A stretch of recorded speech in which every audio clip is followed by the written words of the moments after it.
What happens when a film franchise by one of the most successful directors of all time from one of the most successful franchises of all time, holding 2 of the 3 spots for the highest grossing films ever made, gets a game made about it? Well, you get Avatar: Frontiers of Pandora. A game so abysmal it probably didn't break even. Of course, I'm joking, this game was quite successful, amassing about 1.9 million copies sold since its release, with Steam only making up about 150,000 of them, give or take. But despite its pretty big success, it never really stood out too long in the mainstream. After its initial release, it kinda just faded out, never having too much attention or talk like other games.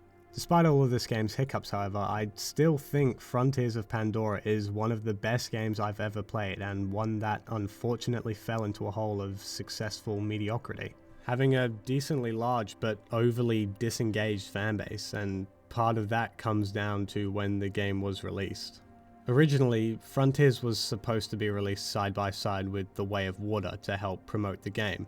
But after a couple of silent delays, the game was released a whole year after its planned date, which really tanked its potential popularity, especially given how successful the second movie was. But it's Ubisoft, so what do we expect, really? All I can really hope is for that the second game takes off again with the release of Fire and Ash in December of this year, because truthfully this game is amazing and I really do hope it gets more recognition. Don't get me wrong, 1.9 million is nothing to scoff at, but this game deserves way more attention than what it's gotten. But people seem to not really agree with that. I've seen a lot of talk online and gone through a lot of reviews to see why people think this game is no better than a 7 out of 10 at best. And I've also gone through a lot of time to try and prove them wrong in this video. This game is better than what people say, and I dare say it's one of the best open world games on the market right now. A big number of reviews I see online compare this game to the Far Cry franchise, and it's no surprise. Both of these games are made by Ubisoft, and if we know anything about Ubisoft, it's that once you play one, you basically play them all. And I will not lie, I haven't played a single Far Cry game, and I don't plan to anytime soon, but I have watched Pyrocynical yap about it for 2.5 hours, so I'm basically an expert. And yeah, there are similarities. A lot of similarities. That's it. There's not much more else to say. They're essentially the same game, but one has a lot more crying natives. She murdered our family. However, while they are similar, it doesn't mean that one can't be better than the other or stand out in their own way. For example, you've got Overwatch and Marvel Rivals. There's no way I've just chased around the map, healed you, and you've left me to die!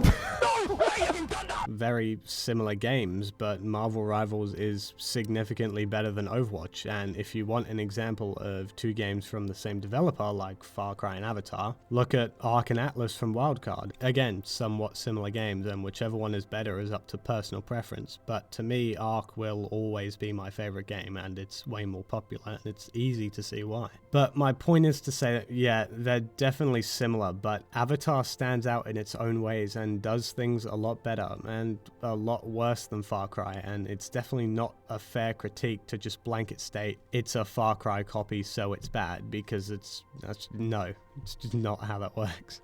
This game is fun to me, and that could just be because I'm a huge fan of the Avatar franchise, and speaking of, if you like the Avatar franchise, you are pretty much guaranteed to enjoy this game, even if you like it just a little bit. You're really thrust into the world of Pandora, and man, what a beautiful world it is. Like, this is the introduction you get to Pandora after escaping the school at the beginning of the game.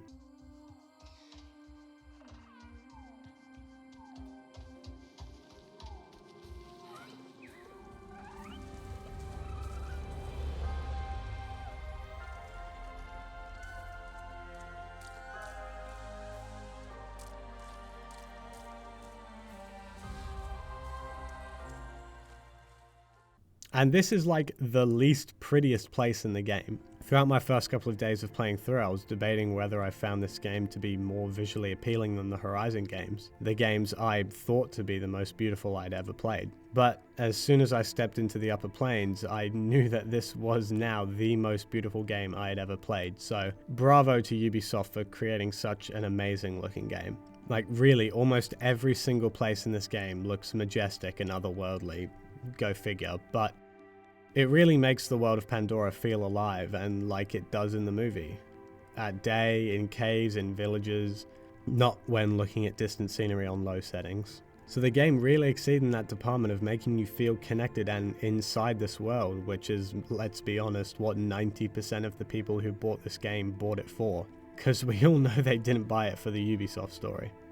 And speaking of, it's good. I'd even go ahead to say it's great. Don't get me wrong, there are definitely some rough patches here and there in terms of writing and characters, but it's nowhere near as bad as people make it out to be in their own reviews. And I've played Below Zero, I know what bad game stories are.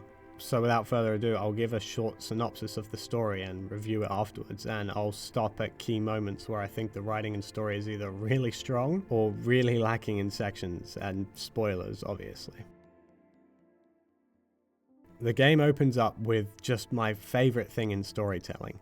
Exposition. In short, you're a nutbee child who's enrolled in TAP, or the Ambassador Program, a program headed and funded by the RGA to educate nutbee on Earth and the ways of humans and make you ambassadors for the humans, strengthening the nutbee-human relationship. But you and your classmates are already nutbees, so why would you have to be used by the humans to help form an alliance? Well, we find out when this douchebag, the vice president of the frontier operations for the Western Frontier, John Mercer, walks in. Despite obviously being the villain of the game, this introduction of Mercer is pretty well done. It's obvious from the get-go that he's extremely incompetent when it comes to understanding nutbee culture, as he doesn't even understand what a song chord is. And to those of you who don't know, a song chord is one of the most important things in a nutbee life. It's a bracelet which nutbee decorate in small trinkets to represent important milestones and events in their life, with each edition representing a new verse in their song. And the more dazzling and full the song chord is, the more significant that nutbee's life was. For example, you can see Neytiri from the Avatar movies singing her song in this scene, and when a nutbee dies, their song is sung by their closest friends and family. He also butchers the pronunciation of almost every nutbee's name he comes across. During this scene, you'll also know that Ahati, your sister, is singing a song, which the subtitles call a Sarentu song. The song is very significant to the overall story, and you're gonna hear it a lot throughout this game, especially this opening movie. But in short, it's revealed very soon that this is one of the songs of your clan, the Sarentu, which you can be identified by with this mark on every Sarentu's face. It's also the main symbol of the game. And it's the only remaining thing you remember of your clan, and you remember so little that you can't even remember the words of the song. You're only able to hum the melody. Now, you might be thinking that I'm over-explaining this opening, and we're not even halfway through it yet. And that's because, frankly, I need to. Just like the Avatar movies, this game has a lot of moving parts and a lot of lore that you need pre-existing knowledge to understand, or at least spend a lot of time reading lore journals. And all of this stuff is kind of thrown at you in a short 10-minute movie in this game. Later that night, Nor, another Sarentu, wakes up from having night terrors about the night the RDA took you from your clan. Then this little dick rider, Taylan, starts spouting about having to speak English in the school and Mercer saved us. Essentially, he's fallen for Mercer's influence, and I'll go on and talk about Taylan more in depth in a little bit, because he is one of the only bad things I found about this game. But Ahati decides then that it's time for you to all escape TAP and go back out into the wilds, as when she stood up to Mercer with the song chord, she finally felt stronger than him for once. And there's no doubt this is true, as throughout the opening movie so far, it's notable that the nutbee children stand a lot taller than the adults in the scene, which gives them kind of a commanding presence in every scene they're in and makes the viewer feel stronger than Mercer. But oh, how this will come crumbling down very soon. You begin to plan your escape, somehow getting Taylan on board as he's tampering with the wiring to open the door. You escape your room and for some reason almost immediately get caught. Like, it's almost like Mercer knew you were going to try and escape, seeing he's here with the guards. And I'm not trying to elicit that someone in the program Caitlin tipped him off or anything, there is literally no way he could have known you were going to escape. So this part of the writing is a little jarring. However, as Ahati did in the classroom, she stands up to Mercer again, singing her clan's song and getting everyone to join in her defiance. She then pushes past Mercer to leave the facility and... Yeah, I have a problem with this. Why is she getting killed here? Like, I know why she's getting killed, because Mercer is an egotistical maniac. And I know why they did this, to try and make us hate Mercer and impose him as the obvious main antagonist if his angry table slam from before was an indication enough. No dinner for any of you. Director Mercer, sir. But could you not have saved this for a little later in the game or movie? We've known this character for less than 5 minutes, and it was only revealed that she was my sister like 30 seconds ago. I'm just not sad at this moment. And don't get me wrong, it did make me hate Mercer, but not because he killed my sister, I just hate murderers.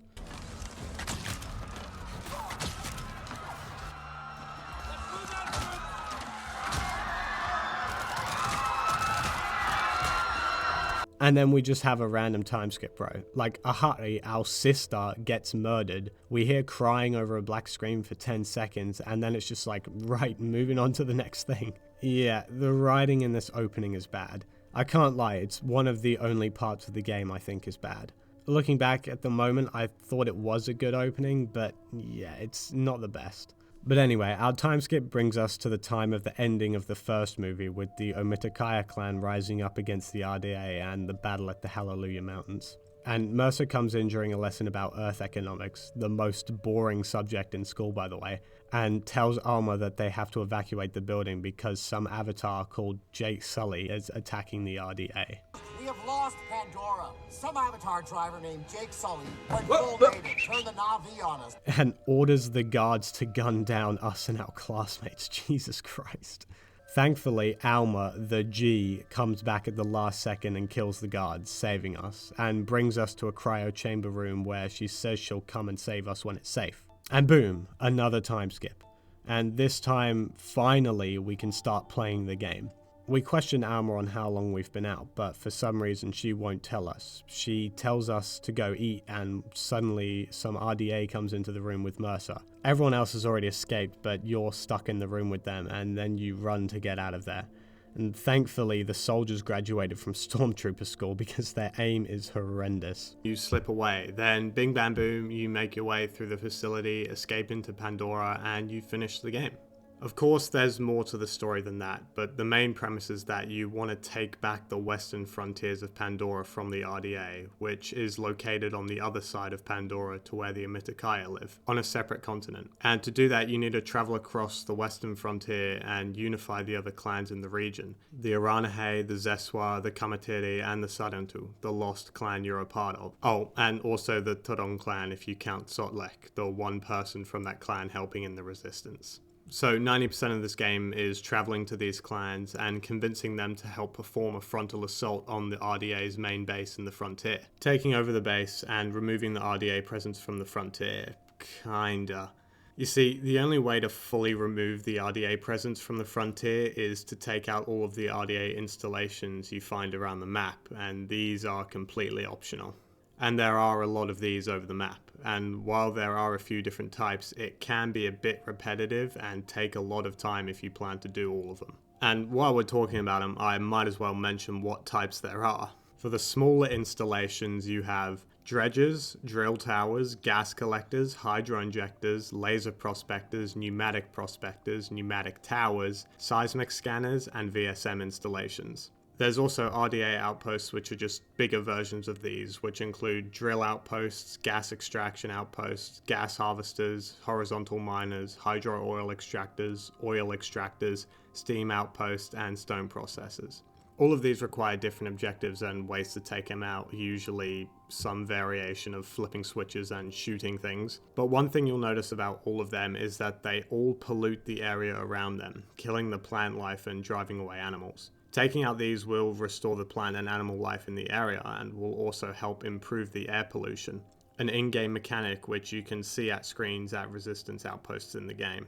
And progressively, as you improve air quality, more and more animals will be reintroduced into the air, which helps the game feel more alive as you're flying your ikran, a feature which is actually really unique and I like quite a lot.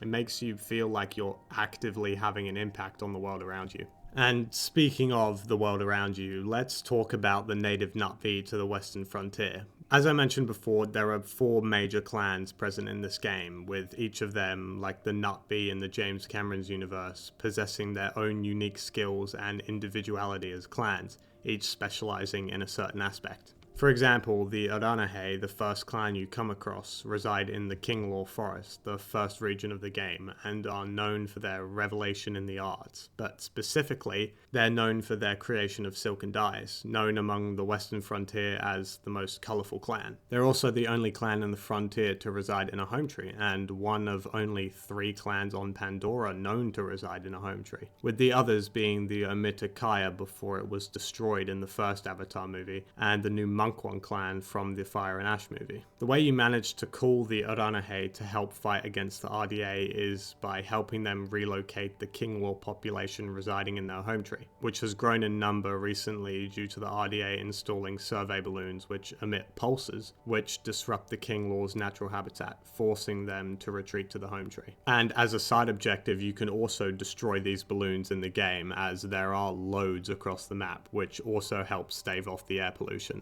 By destroying these balloons and returning the Kinglor to their homes, the Aranahe agreed to help you fight against the RDA, as well as because you are Sarentu, a clan which had great relations to the Aranahe, and all of the other clans I'm about to mention, which did sway a lot of people to your side.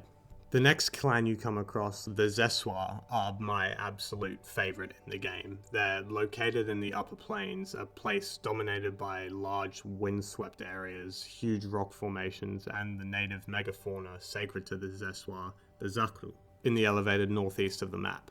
Like the Sarentu, who we'll get to in a moment, the Zeswa are a nomadic clan who travels alongside the aforementioned Zakru, the largest megafauna in the western frontier. And these things are huge. Like, these things are longer than blue whales and weigh about 80 to 100 tons. So imagine seeing a blue whale on land, but it's also taller, longer, and has 4 eyes. That's these things. And the Zakru migrate once per generation. So while the Zeswa are nomadic, they're nowhere near as frequent in their movements as the Sarentu. The Zeswa are fierce warriors who are known for their dire horse and ikran riding, which obviously comes super in handy during the final battle of the RDA. The Zeswa join the battle once you help them destroy the RDA presence in the Upper Plains, after you find out the RDA is hunting the native animals of Pandora for trophies, an operation headed by Colonel Harding, Mercer's second-hand woman, and selling them presumably to people back on Earth. Once you find this out, you destroy the RDA's hunting lodge and take out the other RDA installations for hunting the animals in the Upper Plains, which proves to the Zeswa that you are willing and able to fight for their way of life, persuading them to join the resistance. As well as an incident where the RDA kill a Zakru Pasuk, who was close to the Sahik of the clan Minang, which causes her to declare war on the RDA. This was pretty well set up, as bad as that is to say, as Pasuk was known to be adventurous for a young Zakru, which caused him to settle down and feed at a spot away from the rest of the herd, which unfortunately made him a much easier target for the poachers. Pasuk is also the Zakru you're invited to decorate after befriending the clan, who Minang mentions he likes you when you paint him, just to rub a little more salt in the wound. I really do wish this was a video about the clans, or I could go into more depth about this world, because it really adds on to the world of the film and includes a lot of new and existing concepts that really bring this world to life. It's seriously one of the most in-depth universes out there, and the game doesn't skimp out on that depth either. The Kameteri clan is perhaps the most unique, both in their place in the story and how they function as a clan as a whole.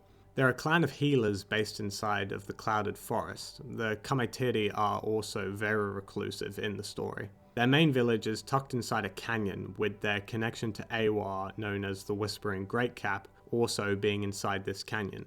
which helped to further their isolation from the other clans. In the story, and I'm gonna hit you with a lore dump right now, the Kameteri are directly related to the disappearance of the Sarentu clan. You see, the Sarentu clan disappeared over 30 years ago, and they disappeared during the clan's annual gathering at the Circle of Songs. Well, when I say disappeared, I really mean they were gunned down by the RDA. If you couldn't tell by now, the children in TAP weren't exactly there willingly, and this is how they got there. When you were a child, the RDA killed your entire clan and stole the children, including you and your sister. But how did this happen? The RDA didn't just walk across the Sarentu and begin gunning them down, although technically they did. Originally, the RDA approached the Kameteri clan regarding the TAP program, but the unofficial leader of the clan, Makassar, convinced Mercer to go after the Sarentu clan instead, giving him the location of the Moot, which is the name for the gathering of the Sarentu.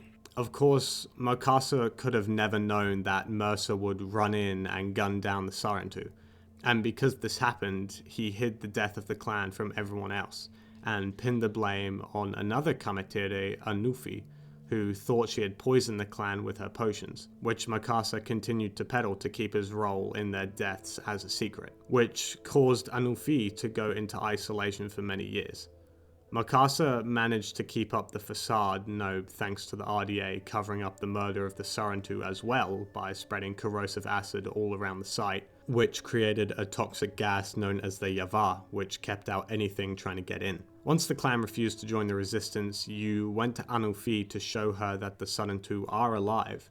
Of course, she thinks you're a liar and you have to find another way to convince her. Eventually, a Nutbee from the Kameteri known as Okul helps you find a cure to the Yavar using his mentor's research, which allows you to enter the Yavar and come across the site, uncovering what actually happened, outing Makassar and causing Anufi and the Kameteri clan to join the resistance, now knowing she never actually killed the Sarentu. And with almost every game on this channel I'll cover, and I will cover in future, I implore you to go and play the game yourself, especially this one. The writing and characters are great, for the most part, and I barely scratched the surface of the clans, their members and their place in the story, which is one of the reasons of why this game is so great to me. The clans feel fluid and real. They fit almost perfectly into the pre-existing world of Avatar, no thanks to James Cameron's help on this game, and I do hope that we get to see more of these clans in future implementations of this universe. I doubt it'll be in a sequel to this game because it probably didn't perform as well as they were hoping, despite all of the DLCs that they have released and are continuing to release, but at some point it would be nice. What wouldn't be nice, however, is seeing some of these characters again. Don't get me wrong, some of these characters are great and fun to listen to, but recently, characters and writing hasn't exactly been Ubisoft's strong point. And unfortunately for this game, it came out recently. I'll get it out of the way. Most of the Nutbee characters are written and acted well by their voice actors, especially ones from the clans, but there is one Nutbee in particular which completely misses the mark of what they were trying to do. Taylan. Taylan feels like a character written by two different writing teams. During the story, Taylan's main conflict is still being attached in a way to Mercer, which we can see from the opening movie as he insists on following the rules of the school and being a teacher's pet to him. But of course, he escapes and leaves with you and the others from TAP. So throughout the game, he struggles with not falling back onto Mercer's side while fighting with the resistance. But eventually he does, kind of. You see, he pretends to join Mercer's side so he can use him to get you access into the main base of the RDA on the western frontier. But the way he talks, and I don't know if this is just the way the voice actor delivered the lines or the writing, but I think they were trying to get across that he was faking it to appease Mercer, but it really wasn't convincing. I legitimately thought he had gone rogue against the resistance until the game literally told me that he might still be a good guy by helping you infiltrate the main RDA base. But then at the end, after he helped you all the way up to literally getting to Mercer, he switches up on you again and you literally have to convince him not to kill you. Like, This isn't him faking for Mercer. This is him actually taking Mercer's side after everything, and it's just bad writing. Eventually, though, you convince Talon to fully join back on your side, and you leave Mercer to die while the RDA base explodes around him. Now, one really good thing about this game is it actually made me feel a genuine hatred towards Mercer.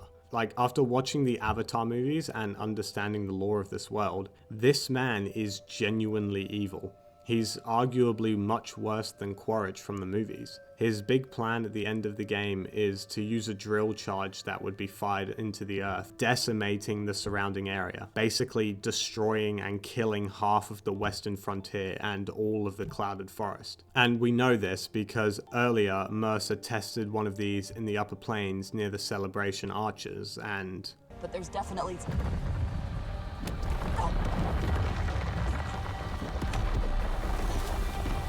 While it's no bulldozing of the Tree of Voices or blowing up an entire clan's home tree, Mercer did unprecedented damage to the western frontier, if not through the large-scale attacks like Quaritch, then absolutely by the smaller, multiple pockets of pollution and destruction throughout the frontier.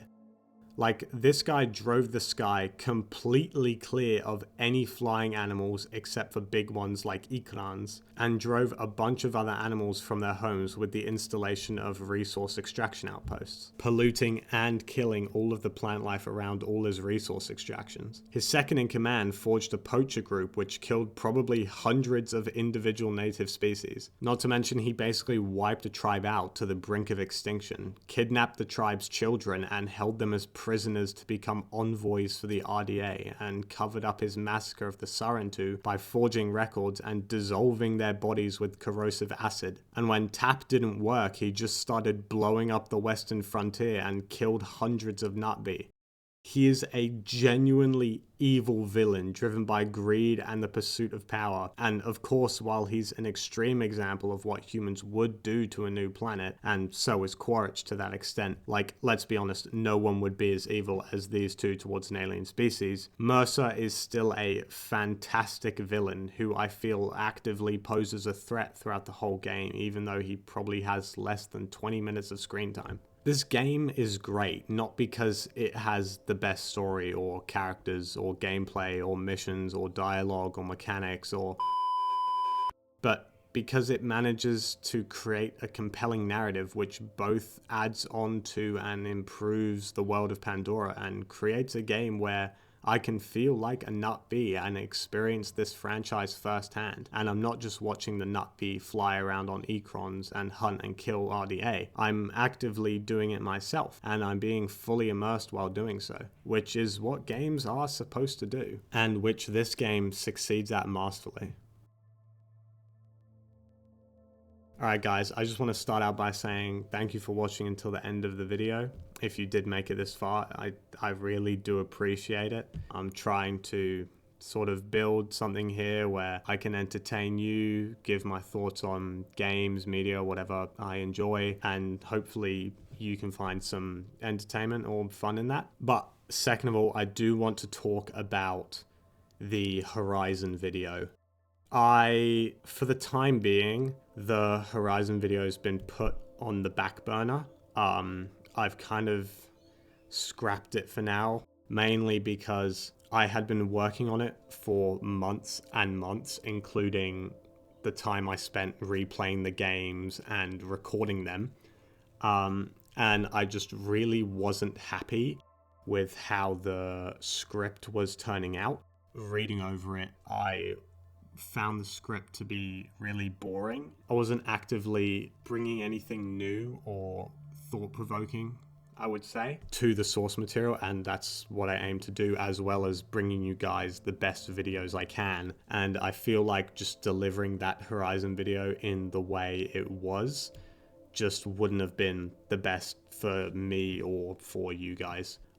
So yeah, the video's been scrapped for now. I'm sure I'll do a Horizon video in future at some point, most likely when the third game inevitably comes out. But for now, I'm going to try focus on much smaller projects that I can dedicate more time to and try to get this channel with more of a structured release schedule, because right now it's out of whack. I've had this channel for almost a year and I've only released 3 videos, which is pretty shit.